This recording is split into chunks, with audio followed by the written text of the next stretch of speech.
everything that you want in your life, anything you're desiring, you actually already have it. Everything you actually desire, everything you actually want, you already have it, but your refusal to believe that is the reason you do not see that. And I'm going to break that down for you in this chapter today. This is Preparing Your Place, chapter 9. We're going to begin with John 17:10. And all mine are thine, and thine are mine. And we're going to get right here into Revelation. Thrust in thy sickle and reap, for the time has come for thee to reap, for the harvest of the earth is ripe. Revelations 14:15. All right, guys, we're going to cover something right now that we've never covered before, and I want to get into depth and detail with this because this is so important to understand about the things that you actually want in your life and the things that you actually have in your life and the difference between that, because all is yours right now. You do not go seeking for that which you are. You appropriate it, claim it, and assume it. And right here, everything depends upon your concept of self. That which you do not claim is true of yourself cannot be realized by you. Okay, so that's what I said in the beginning of this video. Your life is exactly the way that you want it to be right now. Even if you feel like you don't have everything that you want, you actually created a world exactly the way that it is. Whether it's conscious or knowingly or unknowingly, your life is exactly the way that you want it to be. So if you're suffering from lack of love, lack of abundance, lack of anything in your life, it's because you unconsciously want that because it makes you feel alive, whether that's from trauma from your past or some illusion of something that has occurred in your life that makes you want to fail at something. That way you got some sort of recognition from your outside world, people feeling sorry for you. It makes you feel alive to be hurt, to not to be abundant, or you have these ideas from childhood that having money is actually is evil. So your life right now is actually exactly the way that you want it to be, whether knowingly or unknowingly. Whether you're lacking something, it's because of something deep within you that actually desires not having it more than having it, because your current concept of self is one of failure, of feeling alive, for being recognized for being a failure, for people feeling sorry for you because of some trauma that you had happened to you, maybe in your childhood, or something that you have gone through somewhere in your life. You desire that feeling of people feeling sorry for you, or of failure. Somewhere in that feeling state that you have created with the version of yourself, you have created defeat. And that is ultimately what you want. That's your feeling state, and that's what you're creating in your world. That is why your world is the way that it is. And if you think that there's actually things that you desire that you don't already have, you are delusional. And actually, Neville Goddard actually said this himself. He said, you are already that which you want to be, and your refusal to believe it is the only reason you do not see it. So your current concept of self wants to be defeated, wants to live in a lack, wants people to feel sorry for them, wants to be loveless. This is a concept of self that desires to feel this way based on that concept. So your life, if you feel like you actually want more things in your life that you don't already have, then you're delusional. And the thing that you need to do is change your concept of self, and then this will all change. You stop wanting it because you already have everything that you want. You just don't realize it. But what you have to do is change your current concept of self, and then you will actually have the things that you think that you want now. By changing that, by increasing or creating this new feeling state, by living in this new feeling state and creating a new version of yourself, and then you will have all of these other things once you change that. So basically, you having everything that you want right now is an unconscious desire for you not to have these things, but you can overcome that by changing your version of yourself and releasing yourself from those blocks of wanting to be hurt, to be, all these things that we just covered. And it's actually, we talk about it right here in the Bible in Matthew and Luke. Matthew 25:29 and Luke 8:18. The promise is, whosoever hath, to him it shall be given. So whoever, like your present concept of self right here, whosoever hath, to him it shall be given. Once you're in a state of being a person that is abundant, that is loved, all these, then you have all that. Once you have all that, then it shall be given, and he shall have more abundance. But whosoever hath not, from him it shall be taken away. even that which he seemeth to have. So you may think that you desire something other than what you have, but that's not true. And it says it right here in the Bible. From him it shall be taken away, even that which he seemeth to have. So this is a psychological analogy here, but it's you already have everything that you want in life, and your refusal to believe that is the reason you don't see it. And we're going to break this down even further, and we're going to teach you how you can break free from these old beliefs and this old version of yourself. That way you can start attracting and break the chains from the drama and from the life that you no longer want. Okay, so hold fast in your imagination to all that is lovely and of good rapport. For the lovely and the good are essential in your life if it is to be worthwhile. Assume it. You do this by imagining that you already are what you want to be and already have what you want to have. Okay, so what he's saying here is you do this by imagining that you already are what you want to be. So you know what you don't want now. Okay, you don't want the old version of yourself. Now you want a new version. Now that we have pointed out why your life is in lack because you're actually wanting those things, now that's unconsciously wanting that. You're unconsciously creating that because that's really what you want. But now you're taking conscious control of the things that you want, and you determine that. You determine that right now, or as you practice this, you do this by imagining that you are already what you want to be and already have what you want to have. So now you can change it consciously. Right here, it says in the Bible, Proverbs 23:7, as a man thinketh in his heart, so is he. So your present concept of self is going to determine the world in which you live. Like in the parallel realities, the infinite realities, whatever concept you have, that's the world you're going to live in. You're going to transfer and shift different energies, frequencies, feeling states, and whatever you want to call it, whatever terminology you want to use. Okay, so be still and know that you are now that which you desire to be. And you will never have to search for it. In spite of your appearance of freedom of action, you obey as everything else does. This is where he gets into free will, which I will explain even further. In spite of your appearance of freedom to action, you actually don't have freedom to action. You can't take any action in the outside world without first having an assumption of it, because your world is projected outwardly. It's not that, you just don't have to do anything. You can lay on a couch all day. That's not what that means.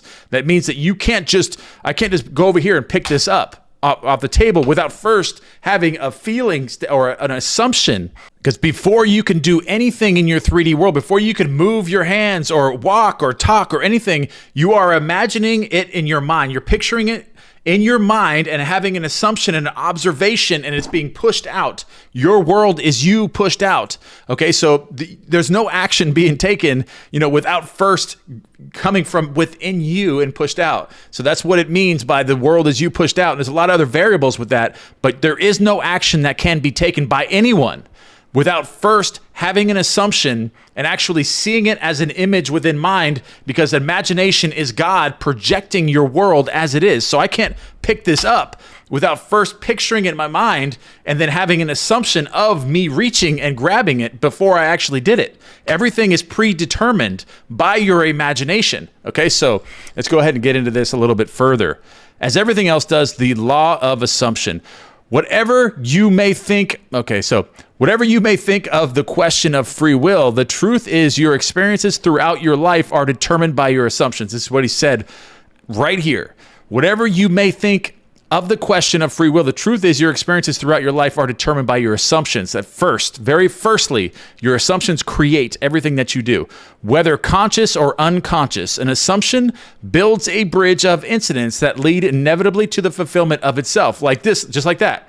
My assumption of grabbing this off the table right there led to a bridge of incidents that inevitably to the fulfillment of itself, me picking it up. Okay, so man believes the future to be the natural development of the past, but the law of assumption clearly shows that this is not the case. Your assumption places you psychologically where you are not physically, then your senses pull you back from where you were psychologically to where you are physically. In these psychological forward motions that produce your physical forward motions in time, precognition permeates all the scriptures of the world. So of the world. So let me go back through this and explain this. Okay, so your assumption places you psychologically. So you're assuming, like when I'm picking this up, just as an example, psychologically. So my mind psychologically has already picked it up before I did it. Once I thought about it and I imaged it right before I did it, because time doesn't exist the way that you think. So time time is, the past exists right now, the future exists right now. So it already, once I imagined and assumed that I was going to pick it up, I already pictured it before I did it. And then that caused me to act and actually pick it up. So that's how that works, where your assumptions place you psychologically where you were not physically, then your senses pull you back to where you were physically, to where you are, or psychologically to where you are physically. It is these psychological forward motions that produce your physical forward motions in time. Precognition permeates all the scriptures of the world. I just want to clarify and define this word here, precognition. When he says precognition, it's like knowing something that actually hasn't happened yet. Okay, so that's precognition, and it's what he's saying what the Bible is actually full of. It's full of these knowings of things that haven't happened yet, and it talks about those. It's permeated through the Bible. And this is where the Bible is actually giving us instructions or the formula to change our concept of self, or to shift to different infinite parallel realities right here. In my Father's house are many mansions. Like in my Father's house, there are many infinite parallel realities. If it were not so, I would have told you, I go to prepare a place for you. And if I go and prepare a place for you, I will come again and receive you unto myself, that where I am, there ye may be also. And now I have told you before it came to pass, that when it come to pass, ye might believe. John 14:2-3:29. This is actually, it's pretty obvious that this is symbolic. Okay, so here's where Neville Goddard actually breaks down John 14:2-3 and 29. The I in this quotation is your imagination, which goes into the future, into one of the many mansions or infinite realities. Mansion is the state desired. Telling of an event before it occurs physically is simply feeling yourself into the state desired until it has the tone of reality. You go and prepare a place for yourself by imagining yourself into the feeling of your wish fulfilled. So it's all about creating the feeling of being the person that you now want to be. So that's the trick. That's the formula for assuming that you have everything that you now want or desire, everything that you now have discovered that you unconsciously are wanting, that you do want, because your life is exactly that way because of that. But now you're taking conscious control of your life, of your feelings, of your version of yourself, and you're changing that now. So then you find the person that you want to be and the things that you want to have. How would you feel if you already had all these things? And then you persist in that, assume it, fall asleep with it, visualize it, affirm it, script it, do whatever you got to do, and then get on with it. Then you will change it. But this is the formula that is laid out for us, okay? And this is what he says. Then you speed from this state of the wish fulfilled, where you have not been physically, back to where you were physically a moment ago. Then, with an irresistible forward movement, you move forward across a series of events to the physical realization of your wish. That where you have been in imagination, there you will be in the flesh also. Like when I gave you the example of picking this up right here, you can do that much further away from you. You can do that a month from now and make a month from now today where you're a millionaire. And you assume that you have visualized it just like I did before I grabbed this. The same way, but a more of an you're extending your feelers further away from you by imaging doing something and having something, and with a new version of yourself, just a little bit further away, a month away or a year away, whatever you want to make it. Make that now like it's right in front of you. Pick it up, like visualize that you have that, affirm it, script it, do whatever you have to do, but you are always imaging something first. There's always an image of it first, and then psychologically you go there, and then you bring it back to yourself, and then you will be led there, like he says here. Then you speed from this state of the wish fulfilled, where you have not been physically, back to where you were physically a moment ago. And then with an irresistible forward movement, you move across a series of events to the physical realization of your wish. That where you have been in imagination, there you will have to be in the flesh as well. So just like I picked this up, you can do that with something like a brand new car, or a relationship, or $1 million, or winning the stock, a lottery, whatever you want to use it for. You got to imagine that incident, as being the person that you want to be, and creating that. All right, so unto the place where hence the rivers come, thither they return again. Ecclesiastes 1:7. All right, guys, that is the end of this video. I know that was a ton of information to retain, but I'm going to get into this more as we move through this book.